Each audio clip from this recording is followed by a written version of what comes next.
Hey everybody, Albert Leonardo here. In this video, I want to talk about split testing.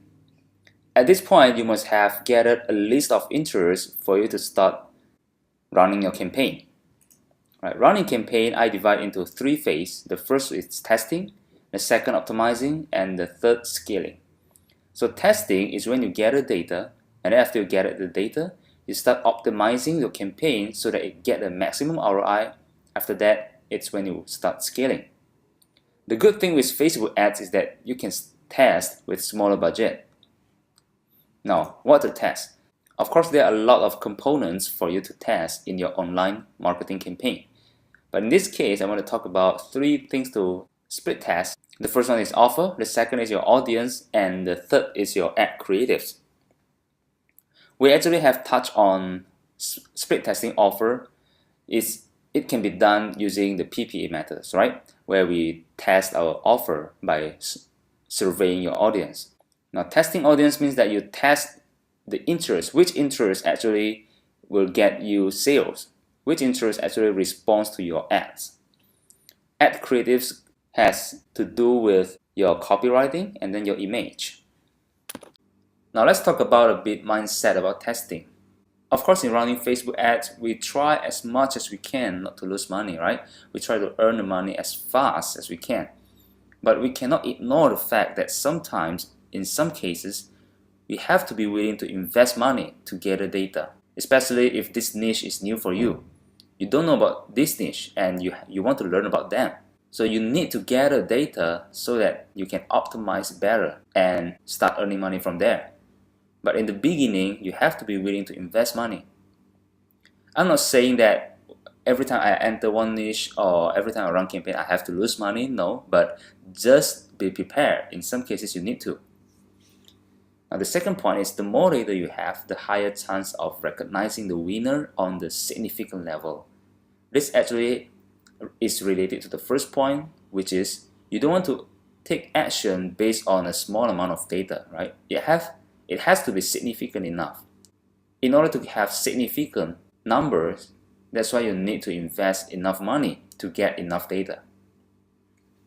The third one is that you actually don't need to worry about investing money into your campaign, because when you drive traffic to your website, as long as you put your pixel in your website, you are actually building pixel data at the same time. So technically, your Facebook account is learning about your niche. Now, regarding the first point, when I say this, some people are like, oh man, I have to have a lot of money to run Facebook ads. No, it's not true. That's why you learn from this course, right?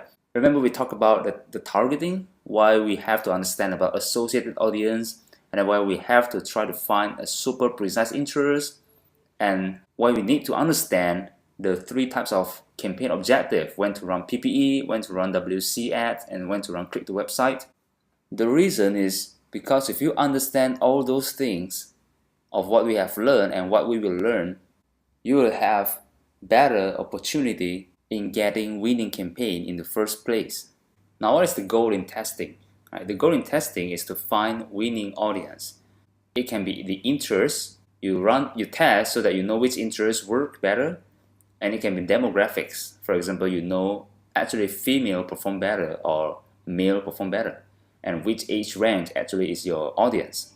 For example, interests can be we are teachers, scholastic teachers, teacher to teacher, right? A lot of interests. You don't know where your audience is. It can be here or can be here. You don't know. But the longer you are in a niche, the better you know which interests work for your niche. And the demographics, right? For a certain product, sometimes it connect better with the female, and sometimes the buyers come from the male. And the age range, sometimes the older audience respond better to your offer, and sometimes the younger audience. And sometimes the desktop perform better in some niche, and in other niche, mobile perform better. Now, the Facebook report can break down this demographics information. Let me show you an example. If you go to Facebook reports, you can actually break down the demographics by age, gender, right? You can break down by platform placement. We'll talk about this in detail in the report video, but I just want to show you for the moment. So these are some ad sets that I'm running targeting different audience. So let's say this is the first interest, or the first set of interest, the second set of interest. Right, so I'm split testing interest here, or split testing audience here. Okay, let me look into more detail for this first ad set here. I click on it. All right, now I want to break down by gender. I want to see most of the sales coming from male or female. You see, the female is 57 and the male is 18. So the Facebook report can provide this kind of data. And then let's check the age. It can show you which age range most of the sales coming from. So you see the Facebook report provide this kind of data without me needing to split test it. So that's why in the beginning, I usually start split testing the interest instead of the demographics. Now some questions that might appear during testing is that which interest to test? We have so many interests in our list, right? So which ones to start with? Do we put one interest in one ad set or many interests in one ad set? The second question is how much is the testing budget? How much should we test? How much should we put as daily budget in one ad set? The third is how long should you test? Should you test it 1 day, 3 days, 1 week, or 3 months? Right? This is the question that we have to answer. So in order for you to be able to answer this question, there are some important points you need to know. The first is you need to know what are the factors that affect your ad performance. So Facebook ranks ads based on total value. This is a calculation that Facebook mentioned how they calculate the total value of every advertiser's campaign. So total value equals to advertiser bid times estimated action rate plus relevance and quality. The first two here is more about the advertiser side, and the third one here, relevance and quality, is more on the consumer or the user side. Alright, let's talk about advertiser bid. If you and your competitor are competing for Facebook ads placement, for example, and you bid lower than your competitor, then your competitor ads will have higher opportunity to be shown on the Facebook because he has higher opportunity in the sense of bidding. So bid actually more or less goes along with the budget in the sense that if your advertiser has higher budget, then he will get more opportunity to get his ad shown. I mean, it makes sense, right? If you are Facebook, of course, you want to prioritize your consumer or your advertiser with higher budget or with more money. But the good thing is that high bidding or high budget doesn't always win because there are other factors that factor in to the total value. That's why Facebook always suggests that you bid based on your true value. Now the next factor is estimated action rate. So it depends on how likely advertisers' expected outcome will occur. So this depends on your campaign objective and your targeting, right?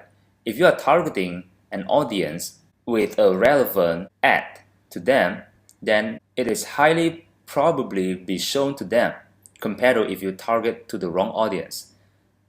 So that's why a good targeting is very important in doing Facebook ads. So this is also based on what Facebook knows about your ad set, campaign, ad account, page, and targeted audience. I mean, if your account has a lot of bad history, for example, you do a lot of campaign that violate the Facebook rules, it more or less will influence on your ad performance. But the other way, if your campaign has been doing very good and your ad performance has been very good because of maybe you offer good stuff to the audience or your ad creative is so good and Facebook know that, then you will have a higher value here. Relevance and quality, this is more to maximize consumer experience because Facebook always emphasize on good user experience. So you have to make sure that your offer and your ad copy and image are relevant to your audience. Right? If there are a lot of negative feedback, for example, a lot of people hiding your ad, that it indicates to Facebook that your ad might not bring a good user experience. So it will influence your ad and give bad score to it, which in turn will affect your total value. So the point is that the ad with highest total value wins the auction.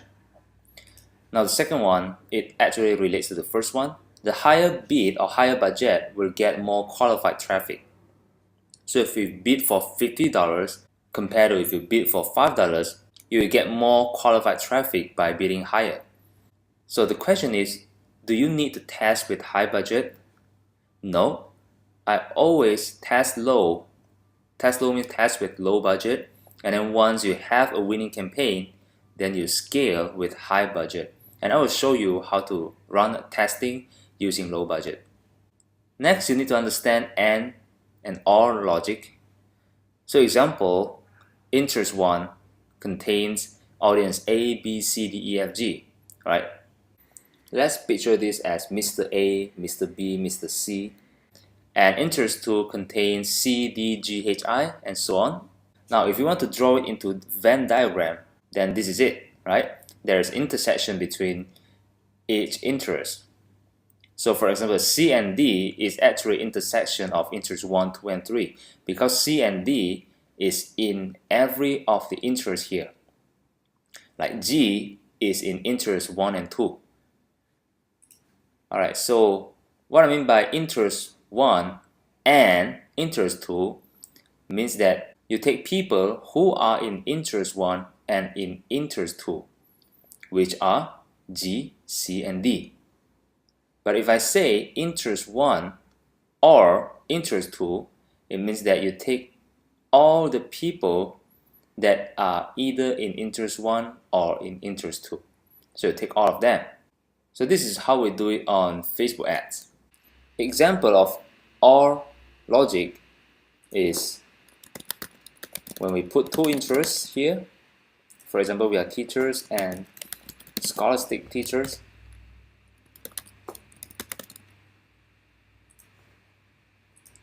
It means that we take all the people that are either in scholastic teachers or in we are teachers. You will see that the number of potential reach will increase, right? Okay. But if you narrow audience, this is AND logic. AND logic. Check this out. So we are teachers, there are 680,000 potential reach. But once we put scholastic teacher here, it goes down to 110. Why? Because we are telling Facebook that we want audience that are not only in we are teachers but also in scholastic teachers. So the people we choose must be in two of them, right? This is the AND logic. So you might be able to see here that if you run AND logic using two interests, this audience will be a very targeted one, right? Because instead of being in one interest, they are in two interests at the same time. Imagine if you run narrow audience, not only two interests but 3 or 4 interests.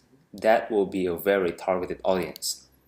Like this one. Like C and D are in these 3 interests. So C and D is a very targeted audience. You also need to understand exclude. For example, if interest 1 exclude interest 2, it means that you want to help people in interest 1, but if they are in interest 2, you don't want them. You exclude them. So in this case, the audience that you want here is A, B, F, and E only. So the way we do in Facebook ads is, for example, we want to exclude scholastic teacher. So we want people in we are teachers, but want to exclude them who are in scholastic teacher. This is exclusion. The next one is try to minimize audience overlap. Audience overlap means this. So let's say you run an ads, right? The first ad set, you targeting interest 1, and the second ad set, you target interest 2. So you have 2 ad sets running at the same time. So your 2 ad sets might have audience overlap because they are C and D here. Right? This is called audience overlap. you're potentially showing different ads to the same people. So Facebook said that this is not necessarily a bad thing, but because the ad auction tries to avoid showing people too many ads from a single advertiser, which is you, in a short period of time, audience overlap can explain why some of those ad sets may not be spending their full budget. Alright, so you want to try to minimize audience overlap. The solution is that you don't use one ad set, one interest, but instead you use one ad set with many interests. And the second is using exclusion. I will show you in the next video. And the next one is Facebook needs time to optimize a campaign. It usually takes 2 to 3 days after you're changing the budget. So don't make decisions based on 1 day data. For example, if you just run an ad and then the next day you don't see any results, you want to kill the campaign. It's not how it works, right? Facebook needs time to optimize, to understand what your campaign wants, to understand which audience you want to reach. So let Facebook run for minimum 2 to 3 days. Right, the longer the test you take, the more significant the data is, right? For example, 1 week data of course is better than 3 days data. A 4 weeks data is better than 1 week data. But it doesn't mean that you have to have 1 year data, right? So it actually depends on the project that you are running. I would suggest that minimum is 2 to 3 days, but 1 week would be good. Right? For example, okay, if you run ads for just 2 days, for example, Monday and Tuesday, and you don't see any sales, it might be because it's the beginning of weekday, right? What if you run the ads for 7 days and they actually buys on weekend, right? If you only run your ads for 2 days, you will never know that, right? The next one is know which campaign objectives to run. We have discussed this in previous video, which is to know the stage of your current situation, whether you want to do product survey, you want to drive traffic directly to your website, or whether you are now having collected enough pixel, you want to run directly WC ads. And the audience size per ad set. I usually run PPE ads on the size of 100K to 500K, and for CTW 500 to 1000K, and WC is 1 million above. This is not a fixed rule. This is just how I have been doing it. But if you look at this actually makes sense, right? We know that it's easier to find engagers. So with small audience, you can have result. But with converters, which is less than the number of engagers, you need to provide Facebook with a potential reach of 1 million above so that it's easier for Facebook to find one for you. And the next one is you prioritize which audience to test first. We always start testing with a super precise interest because this is the most targeted one. Once you get result and you want to expand your audience, you can do associated interest. Then the next one is broad interest. Alright, so the next video we'll be talking about how to do the testing. See you in the next video.